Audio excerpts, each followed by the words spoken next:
suppose I was pretty fortunate, really.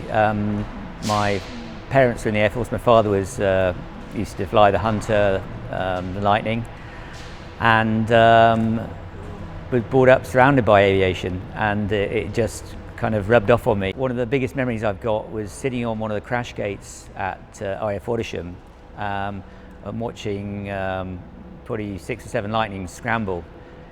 Just listening to the noise of those Avons and hearing it in my body, it just sent a message to me that actually that's what I wanted to do in life.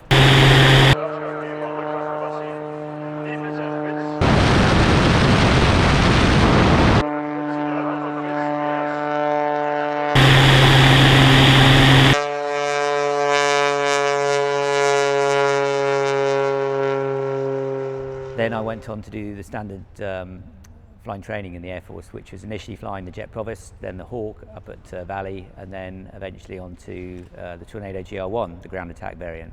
I guess my RAF career culminated in flying the Tornado GR1 in the first Gulf War.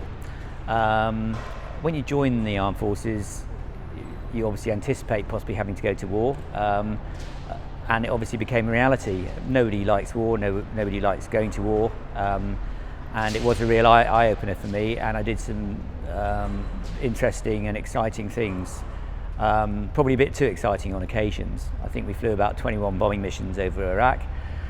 And what stories can I tell you about that? There's plenty of stories to tell you. I think one of the most challenging things I found was being based at RAF Goodwin on the Germany squadrons. There was no requirement for air-to-air refuelling. And at very short notice we were all dispatched to the Gulf, but there was a requirement in theatre that we should all know how to air-to-air refuel. So literally days before going out to the Gulf into theatre, we're all queuing up on tankers over the North Sea learning how to air-to-air refuel, which it's a slightly different art to you're trying to get basically a probe that comes out of the side of your aeroplane stuck into a basket, but every time you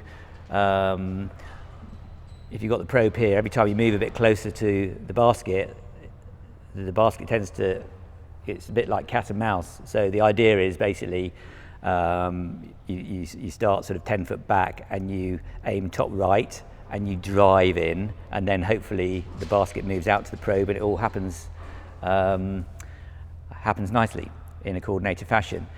So I only briefly tell you about that because I think some of the hardest flying I did in the Gulf was air-to-air refueling, obviously as well as dropping weapons. But we used to take off in Saudi Arabia, a place called Dhahran, and we meet up with the tanker tow lines. And at that time of year, you get what's called the intertropical convergence zone, which is a very turbulent layer of air. And I found myself with 4 of the Tornadoes on the wing of Victors, in and out of cloud in the ITCZ, very, very turbulent air. So literally, you've seen all the adverts of people chewing gum and sweat coming off their forehead. Well, I felt like I was in that advert. The basket whipping up and down, trying to get this probe into the basket. And if you didn't get your fuel, you obviously couldn't go on your mission. So I think that was one of the most challenging things. But it's quite good to have that distraction on the way to target. You didn't really have time to sit on your hands and think about the consequences of other things. So yeah, I think that's one story from the Gulf. It was challenging flying, very exciting, very interesting, and I was pleased to be involved with it.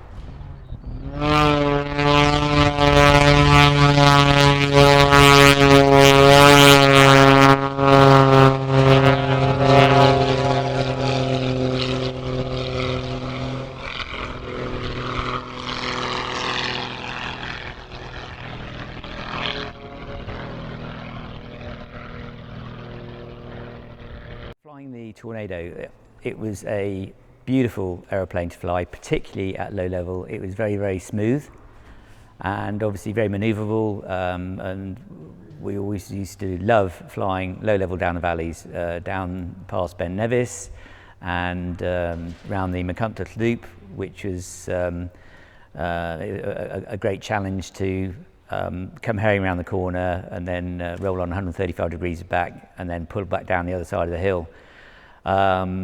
Yeah, 3-dimensional motor racing, fantastic fun.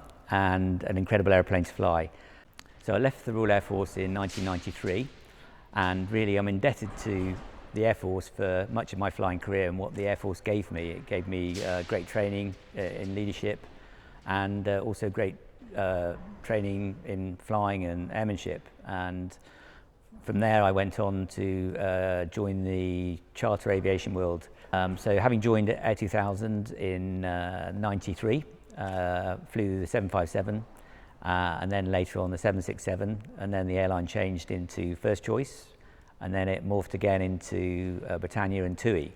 And I was very fortunate to have a 26-year career flying with the same outfit, albeit under slightly different brands. And I thoroughly recommend a career flying airliners for those of you who are in. I love flying at air shows because it gives me a great buzz, and I really enjoy entertaining other people. But really the reason we go and do air shows is to inspire our younger generation into STEM, science, technology, engineering and mathematics.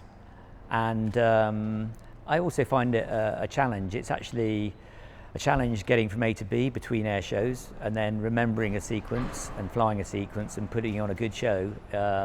It is a challenge mentally and physically.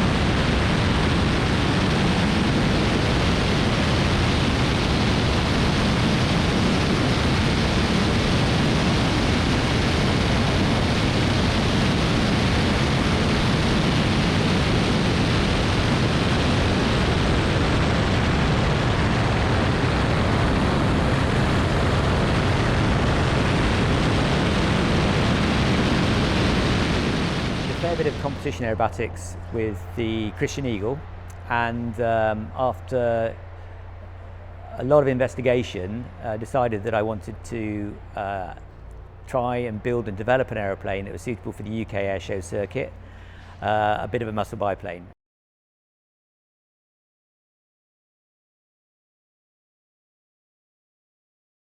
Very difficult to change and modify aeroplanes. But in order to build a muscle biplane, you need to take a standard aeroplane and then add in lots of small incremental changes, and it's the very small incremental changes that all add up to making it into a great aeroplane. So for example, G-Wiz, it's based fundamentally on the Pitts S2 size of airframe, but there are several modifications that give it enhanced performance.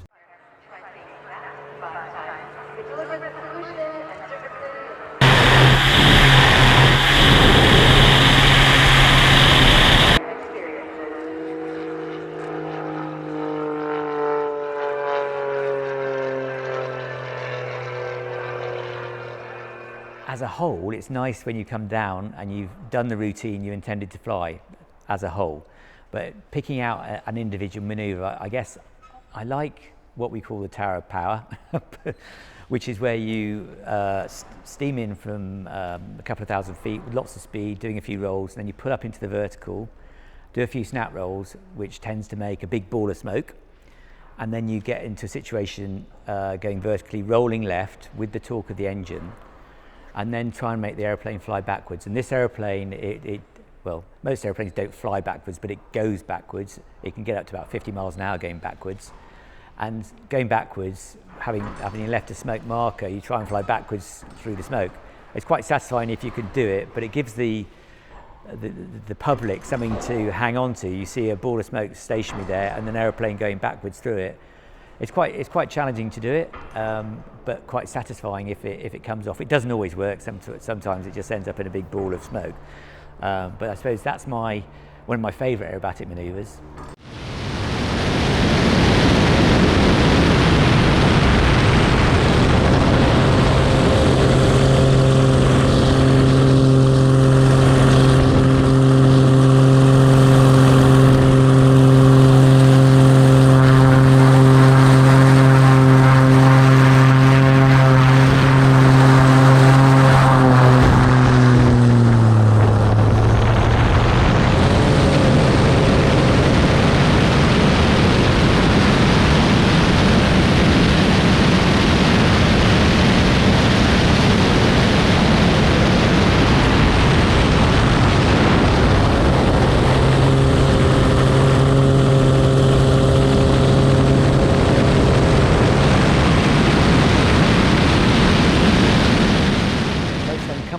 I think undoubtedly negative G is probably the most uncomfortable. So, and I don't do a lot of negative G. Some of the snap rolls are negative, but not extreme.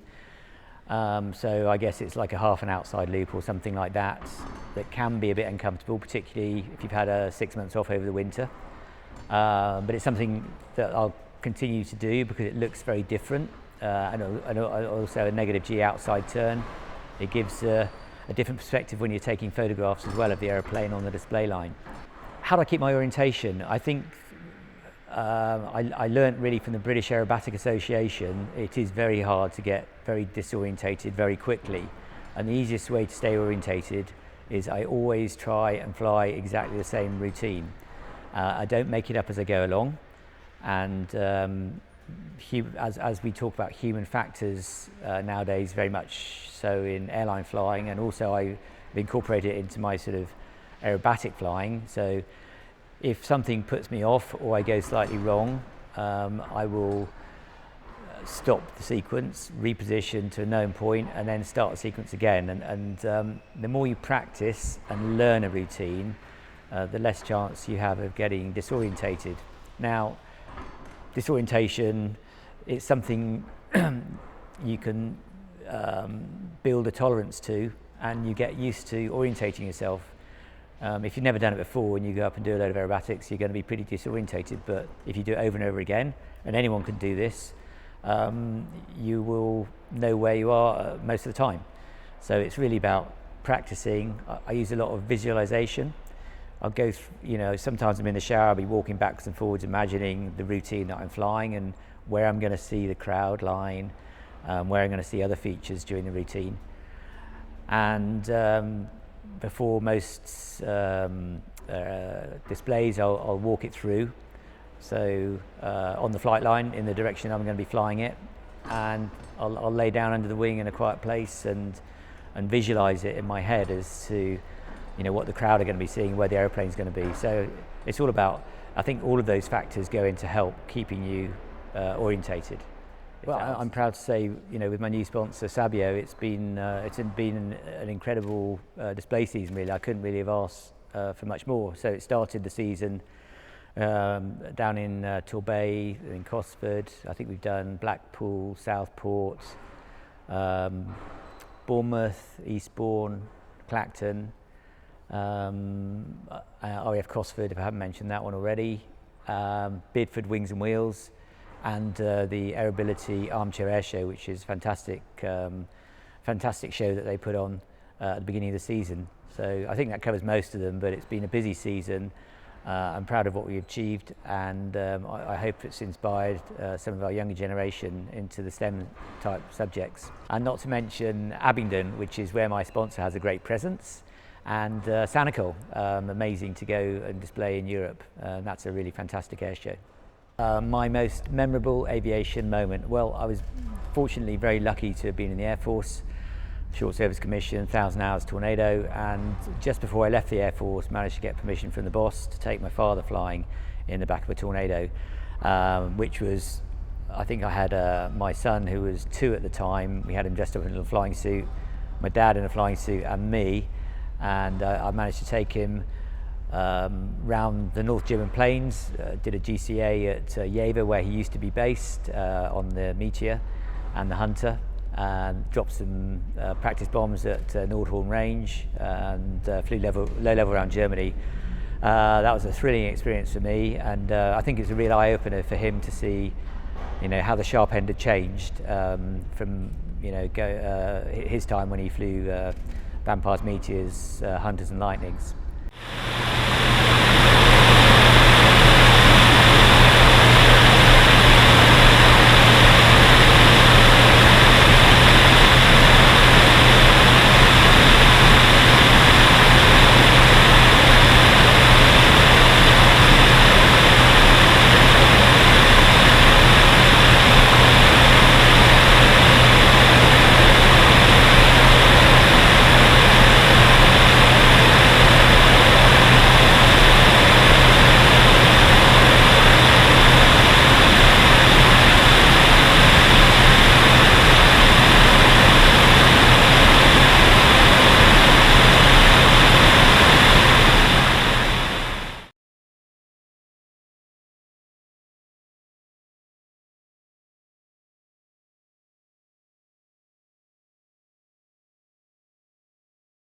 We can display pretty much anywhere as long as it's within the Cap 403 regulation, which is monitored by the CAA. But we, quite often display at fetes, weddings, carnivals, and obviously all the airshow sites that are designated for airshows.